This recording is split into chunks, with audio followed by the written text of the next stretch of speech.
The U.S. House Intelligence Committee on Tuesday is expected to publicly release a report on its findings and recommendations in the impeachment inquiry into President Donald Trump. Committee Chairman Adam Schiff told the American cable network MSNBC late Monday that the panel would vote Tuesday night on formally submitting it to the Judiciary Committee, whose members will decide whether to draw up articles of impeachment against Trump. The president will not be represented at the Judiciary Committee meeting. Before leaving Washington Monday, Trump slammed the impeachment process and Democrats behind it.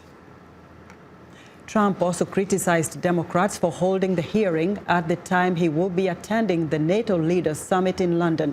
Trump is accused of holding up nearly $400 million in badly needed military aid to Ukraine in exchange for a public commitment to investigate former Vice President Joe Biden and his son Hunter for alleged corruption.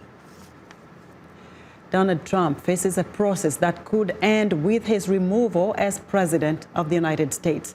Impeachment hearings underway now in the House of Representatives represent the beginning part of what is prescribed by the U.S. Constitution. In today's installment of American Impeachment, VOA Steve Redisch explains one of the more vague aspects of impeachment: high crimes and misdemeanors. There is just one mention in the U.S. Constitution about the criteria for impeaching and removing a president.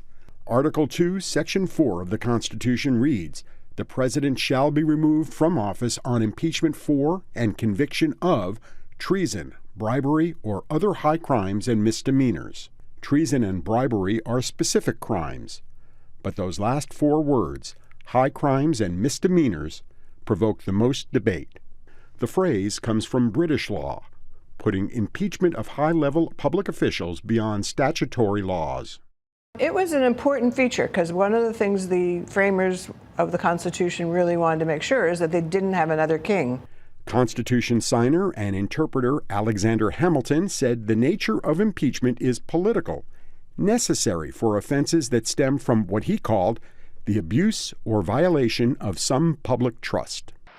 Nearly 2 centuries later, Congressman and future President Gerald Ford, who became president in 1974 after Richard Nixon quit before potentially being impeached, said an impeachable offense is whatever the majority of the House of Representatives considers it to be at a given moment in history. It doesn't have to be necessarily a crime in the law books.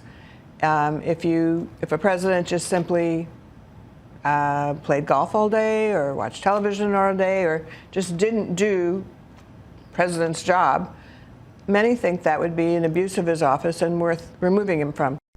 4 of the 45 U.S. presidents faced an impeachment inquiry. Andrew Johnson was impeached for defying Congress by firing the Secretary of War. Richard Nixon resigned before the House of Representatives could vote on articles of impeachment that accused him of obstructing the investigation of a burglary at the opposing political party headquarters in the Watergate Hotel.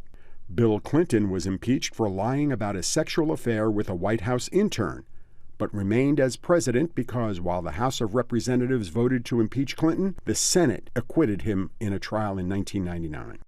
Donald Trump faces an impeachment vote for his conduct of foreign policy, pressuring the Ukrainian government to investigate a political rival.